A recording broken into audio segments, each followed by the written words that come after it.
नमस्कार। मैं सुनीता कथा मंथन में आप सबका स्वागत करती हूँ। कथा मंथन में आज सुनिए उपेंद्रनाथ अश्क जी की कहानी माँ। अश्क जी की अन्य कहानियाँ आपको हमारी प्लेलिस्ट से मिल जाएंगी, लिंक आपको आई बटन में मिल जाएगा। ऐसे कठिन समय में माँ के दिल पर जो बीत रही थी उसे कौन जान सकता है। कितनी बार जगत की बात लगी पर पंडित जी की ख्याति के कारण टूट गई। एक तो सिरे से ही, दूसरी शादी, और फिर लड़के का पिता शराबी और जुआरी। कौन ऐसा कसाई बाप होगा जो अपनी लड़की को ऐसे शरीफ आदमी के घर ब्याहना पसंद करेगा। आम के पेड़ में ही आम लगते हैं और कड़वे नीम में निबोलियां ही। कौन कह सकता है योग्य पिता का पुत्र भी योग्य ना होगा। दुर्व्यसनों में फंसने के अवसर तो बहुत मिल जाते हैं, हाँ, बच निकलने के कम होते हैं। यही कारण था जब जब नाई और पुरोहित के प्रयत्नों से जगत की सगाई हुई, पंडित जी की शोहरत के कारण टूट गई, और जब फिर सगाई हुई तब शादी का ही कोई डोल ना था। पंडित जी को इस बात की चिंता हो यह बात ना थी, और इस सिलसिले में उन्होंने कभी नहीं सोचा था। उन्हें तो आठों पहर बोतल और लाल परी से काम था।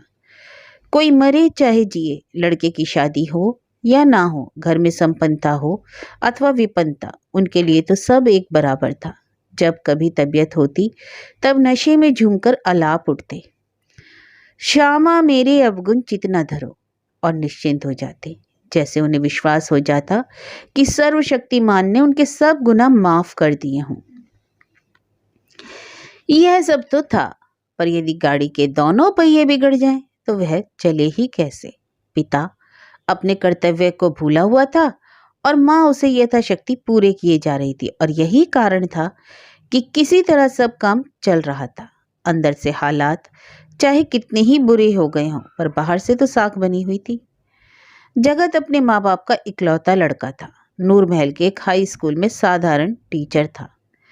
पंडित जी ने नौकरी के दिनों में कुछ जमा नहीं किया था। प्रोविडेंट फंड बात को शराब की नजर हो गया, और जो एक दो गहने थे वे धीरे धीरे जगत की पत्नी की बीमारी में चौधराइन के यहाँ गिरवी रखे जाने लगे, और इधर गहने खत्म हुए, उधर उसकी जीवन लीला समाप्त हो गई।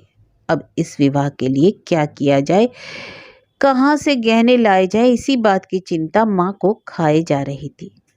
इस अंधकार में जगत की माँ को केवल एक ओर से प्रकाश की किरण दिखाई देती थी। उसके मैके में ऐसी दरिद्रता ना थी। उसके पिता धनी मानी और संपन्न व्यक्ति थे। जगत के पहले विवाह पर उन्होंने हाथ का एक आभूषण और मूल्यवान वस्त्र दिए थे। कोई 500-600 की चीज रही होगी।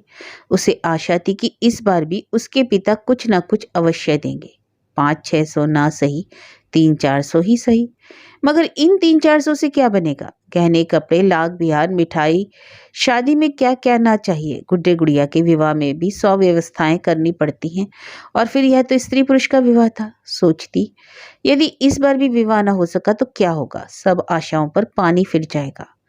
उस समय उसे पंडित जी के व्यवहार पर दुख होता था, किंतु पुराने विचारों की हिंदू नारी थी। शिकायत का एक शब्द भी होठों पर लाना पाप समझती थी। कष्ट सहती थी, दुख झेलती थी, पर जबान नहीं हिलाती थी। रात का तीसरा पहर था। सारी दुनिया मीठी नींद सो रही थी, किंतु जगत की माँ को नींद कहाँ। वह तो ऐसे भाग गई थी जैसे जैसे विपत्ति के समय सौभाग्य। पिंजरे के पट बंद थे, पर नींद के पंछी उड़ चुके थे। विवाह होने में केवल 20 दिन रह गए थे, और गहनों का भी कोई प्रबंध भी नहीं हुआ था। रुपए होते तो चौधराइन से ही गहने छुड़ा लेती, और रुपए कहाँ से आते, कोई युक्ति सूझ नहीं रही थी। इसी सोच में रात बीत गई। अंधेरा कुछ कुछ छट गया। मोहल्ले के कुएं में किसी ने गागर डुबोई। प्रातःकाल पानी भरने वालों का आगमन आरंभ हो गया था। सामने के घर से चक्की चलने के साथ किसी के गाने की आवाज आने लगी। शायद विधवा कंसो प्रातःकाल उठकर अपने काम में लग गई थी। दूर कहीं प्रात का मुअज्जन मुर्ग अपनी पूरी आवाज से बोल उठा। माँ उठी, और फिर जैसा उसका नित्य का कर्म हो गया था, अंदर कमरे में गई। ट्रंक खोलकर उसने उसमें से एक छोटा सा डिब्बा निकाला और एक चीज बाहर निकालकर देखने लगी। था ही क्या, चांदी के लच्चे और ढोल था। सोने की 2 अंगूठियां थी, पुराने फैशन की एक माला और 6 मासिक का एक सोकन मोहरा था। सोकत महारा एक सोने का पत्र होता है जिस पर पहली पत्नी का नाम खुदा होता है और दूसरी शादी के समय यह नई पत्नी के गले में पहनाया जाता है। शादी दूसरी थी, इसलिए एक अंगूठी तुड़वाकर सोकन मोहरा बनवा लिया था। भारी गहने तो सब चौधराइन के यहाँ गिरवी रखे थे। एक दीर्घ निश्वास छोड़ते हुए उसने इन सबको डब्बे में बंद किया, डिब्बे को ट्रंक में रखा और ताला लगा दिया। वह वहीं सिर को घुटनों पर रखकर सोचने लगी। कई दिनों वह प्रतिदिन ऐसा ही करती थी। सुबह उठकर गहने को निकाल कर गिनती और फिर वहीं बैठकर सोचती, किंतु कोई उपाय समझ में ना आता। पर आज अचानक एक बात सूझ गई और इसके साथ ही उसके शरीर में स्फूर्ति की एक लहर दौड़ गई। वह उठी, घर में झाड़ू बुहारी देकर पूजा करने बैठी और सच्चे दिल से उसने भगवान से प्रार्थना की कि इस बार उसे उसे असफलता का मुंह न देखना पड़े। और फिर वह चौधराइन के घर की ओर चल दी। चौधराइन का घर समीप ही था। जगत की माँ तेजी से चली जा रही थी। उसने जल्दी जल्दी दहलीज पार की, किंतु निचले आंगन में जाकर रुक गई। ऊपर जाए कि न जाए, उसकी दाहिनी आंखें फड़कने लगी। मन में संदेह सा उत्पन्न हो उठा। उसके कान में जैसे किसी ने कहा, आज काम न बनेगा। उसने चाहा मुड़ जाए, पर मुड़कर जाए कहाँ। विवश हो आगे बढ़ी। धीरे धीरे सीढ़ियां चढ़कर ऊपर पहुंची। मालूम हुआ चौधराइन अभी सो रही है। वह दहलीज पर ही एक और होकर बैठ गई। कोई 1 घंटे के बाद जब चौधराइन की नींद टूटी, तब एक हल्की सी मुस्कुराहट के बाद उसने जगत की माँ से उसके आने का कारण पूछा। जगत की माँ चुप सी हो गई। यहाँ कहने के लिए घर से जो कुछ सोच कर आई थी वह सब भूल गया। कह सकी तो मुश्किल से इतना ही कि जगत के विवाह में केवल 20 दिन रह गए। चौधराइन मुस्कुराई। अरे तो बधाई हो, मैं तो उधर आ ही नहीं सकी। फिर लंबी सांस खींचकर बोली, यह कमर का निगोड़ा दर्द कुछ ऐसा चिमटा कि कहीं जाने ही नहीं देता। मैं तो स्वयं बधाई देने के लिए जाना चाहती थी। आपको भी बधाई हो, जगत की माँ ने धीमे से स्वर में कहा। चौधराइन ने सहानुभूति दिखाते हुए कहा, परमात्मा करे फिर घर बस जाए। बेचारा उदास रहता है, मैं तो जब देखती हूँ जी महसूस कर रह जाती हूँ। इस बार कहाँ बात लगी है? जगत की माँ ने उत्साहित होकर कहा, नकोदर में रिश्ता हुआ है, पर विवाह हो सकेगा इसका कोई ठिकाना ही नहीं। उनकी आदत तो आप जानती ही हैं, और पैसे के बिना कुछ होता नहीं। अब चौधराइन ने कुछ शंकित नेत्रों से उसकी ओर देखा। जगत की माँ कहती गई, मैं आपको 300 रुपया दे दूंगी, आप मुझे पर कृपा करके सब गहने दे दें। इस बात का मैं वचन देती हूँ कि गौने के बाद सब गहने आपके पास फिर रख जाऊंगी। चौधराइन ने बेरुखी से कहा, मैं सोच कर उत्तर दे सकूंगी। शाम को रिखी राम आ जाएगा, उससे सलाह करके तुम्हें बताऊंगी। आपके और पिछले 3 महीने का सूद भी तो है, वह भी मैं 300 के साथ ही दे दूंगी। जगत की माँ ने कहा। लेकिन चौधराइन ने यह नहीं सुना। उस समय तक वह उठकर अंदर जा चुकी थी। जगत की माँ चुपचाप सीढ़ियां उतर आई और फिर आकर धम से फर्श पर बैठ गई। उसे ऐसा मालूम हुआ जैसे मुसीबतों का अंधेरा पहले से कई गुना गहरा हो गया। उसने दुपट्टे में मुंह छिपा लिया और रोने लगी। और उस शाम पंडित जी ने फिर से बैठक से तान लगाई, श्यामा मेरे अवगुण चित न धरो। शाम को चौधराइन का जवाब आ गया, और वही जिसकी संभावना थी। माँ ने शांति से उसे सुना और फिर अपने काम में लग गई। उसकी आंखें एक बार भर आई, किंतु उसने उन्हें पोंछ डाला। यदि आंसू बहाने से ही विवाह हो जाता तो आज तक जितने आंसू उसने बहाए थे उनसे मोहल्ले भर के लड़कों की शादियां हो जाती। जगत की माँ एक असाधारण प्रकृति की स्त्री थी। वह ना होती तो घर कब का चौपट हो गया होता, और पंडित जी या तो यमुना के किनारे धूनी रमा लेते या जेल की रोटियां तोड़ते।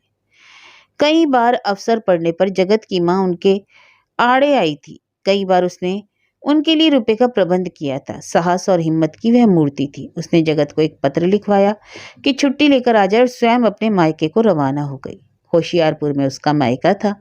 उसके पिता के पास धन का अभाव ना था। वे चाहते तो एक छोड़ 20 शादियां करवा देते, किंतु उन्होंने पुरोहिताई से रुपया कमाया था। पैसा पैसा करके पेट काट काट कर धन एकत्र किया था। वे कंजूस थे और उन्हें पैसे की जुदाई बहुत अकड़ती थी।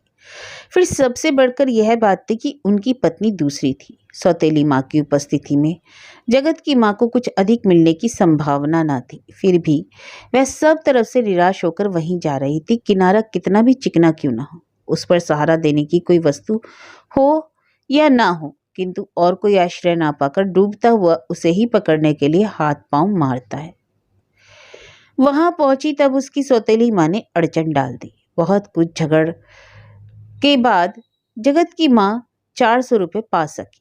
वहां से चली तब भविष्य की चिंताओं ने उसे घेर लिया। जैसे क्षुधातुर व्यक्ति रोटी का एक टुकड़ा पाने पर भूख से और भी व्याकुल हो उठता है, उसी तरह जगत की माँ इन 400 रुपयों को पाकर और चिंतित हो गई थी।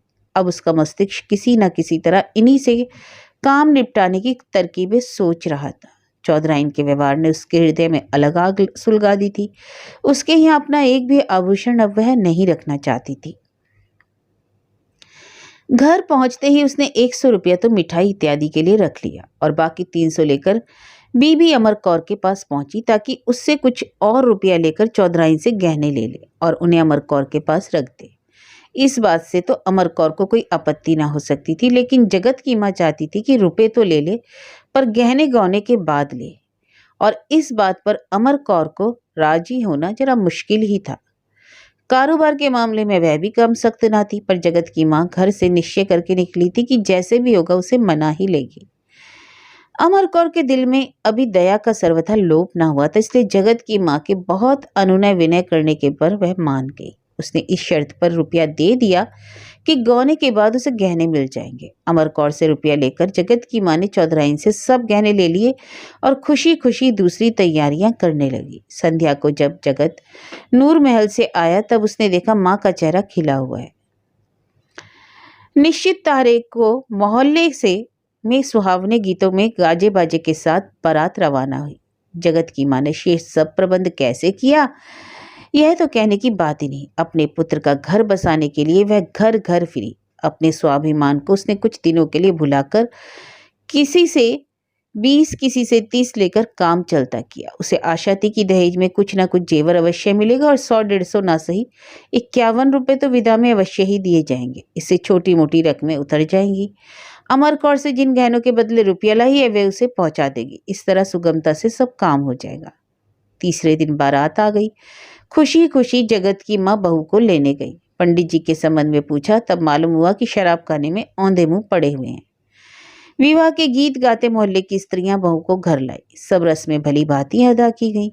दहेज का सामान नीचे बैठक में रख दिया गया। बहू का सुंदर मुखड़ा देखकर सबके दिल खिल गए। कोई कहती जगत पहले जन्म में मोतियों का दान लेकर आया है, कोई कहती चांद का टुकड़ा भी लाया है। छोटी छोटी लड़कियां बहू का मुंह देखने के लिए टूटी पड़ती थी। घर में खूब चहल पहल थी, किंतु जगत की माँ इन सबसे अलग एक कोने में एक व्यक्ति से धीरे धीरे कुछ पूछ रही थी।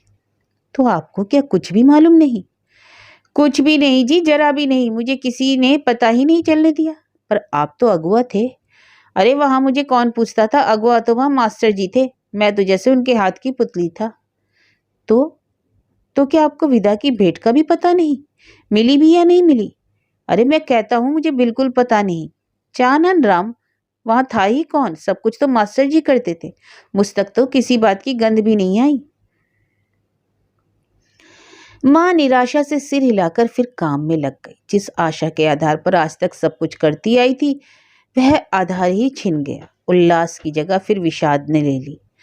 अंतर में दुख का पारावार छिपाए वह सब काम करने लगी। पंडित जी की मद्य व्यसन की आदत के कारण उसने चाचा चानन राम के हाथ में ही विवाह का सब काम सौंप दिया था। वे जगत के सगे चाचा तो ना थे, पर जगत की माँ को उन पर पूरा भरोसा था। पर वहां उनको किसी ने पूछा भी नहीं। वहां जगत के एक मित्र जो उसके साथ ही स्कूल में पढ़ाते थे सब बातों के कर्ता धर्ता थे। आपस में गुपचुप सब बातें होती और चाचा चानन राम के बिना पूछे ही सब कुछ तय हो जाता। मास्टर जी लड़की वालों से इस तरह घुल मिल गए थे जैसे उन्हीं में से एक हो। इधर लड़के वालों की ओर से भी वही काम करते। दहेज का दिखावा ही इन्होंने बंद करा दिया। हाँ, इधर से सब गहने भिजवा दिए। पंडित जी की शादी के प्रबंध में चाहे कुछ भाग ना ले सकते हो, पर उसकी खुशी में वे किसी तरह पीछे नहीं रहना चाहते थे। इसलिए इन दिनों उन्हें अपने तन बदन का भी होश ना था। सुबह पीते थे, दोपहर पीते थे और शाम को भी पीते थे। उधर से क्या मिला, विदा में कितने रुपए रखे गए, इस बात का किसी को भी पता ना लग सका। और चाचा चानन राम अगुआ होने का चाव दिल में लिए हुए वापस आ गए। जगत की माँ प्रकट रूप में सब काम पूर्वतः करती रही थी, परंतु उसका मस्तिष्क और मन तो कहीं और ही था। हाँ, हाथ पांव अवश्य चलते हुए नजर आते। बड़े यत्न से उसने आशा का जो दुर्ग बनाया था वह उसे ढहता हुआ प्रतीत हो रहा था। नींव हिल गई थी, दीवारों में दरार आ गए थे। अब गिरा, चेतनाहीन, संज्ञाहीन वह सब काम कर रही थी।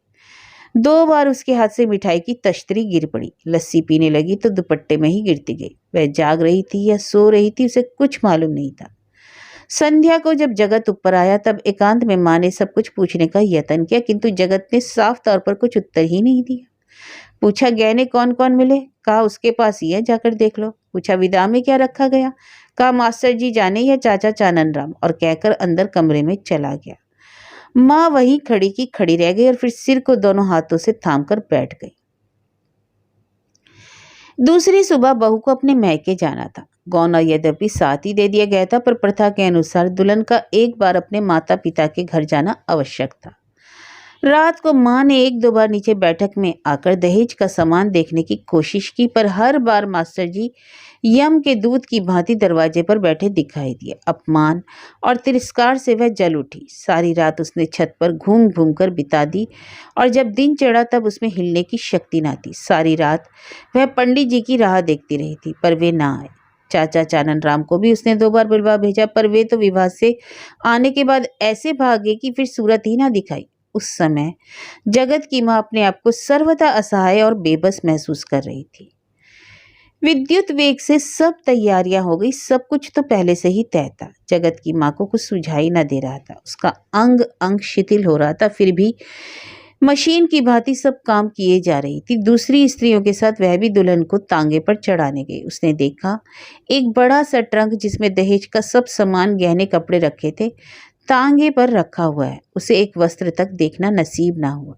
जब तांगा चलने लगा तब जगत की माँ ने अपना सारा साहस बटोरकर कहा, कल ही गौना ले आना। इस अवसर पर ससुराल में अधिक दिन नहीं अटका करते। बेपरवाही ने से जगत ने उत्तर दिया, मैं इधर ना आ सकूंगा, मेरी छुट्टी खत्म हो गई। मुझे वहां से सीधे नौकरी पर जाना है।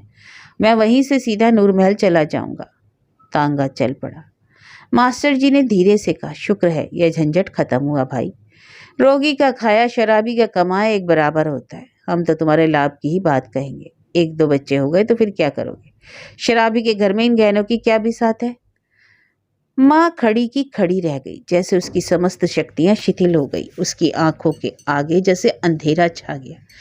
वह देर तक वहीं खड़ी रही, जब तक तांगा दृष्टि से ओझल ना हो गया। वह चुपचाप चली आई।